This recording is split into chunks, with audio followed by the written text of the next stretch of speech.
Hey YouTube, this is Johnny with 573 Outdoors again, coming at you with one more final review on a product for my rifle here. I'm not going to do much talking, I'm going to let the video speak for itself, but essentially what it's all about is the Bergara ST1 self-timing muzzle brake in 6.5mm.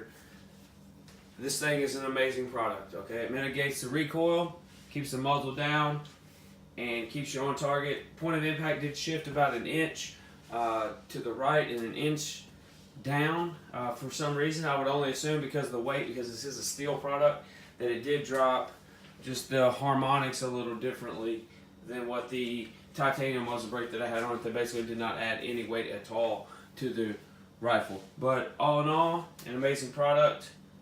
I suggest you get out there and get one while they're in stock. Here comes the video.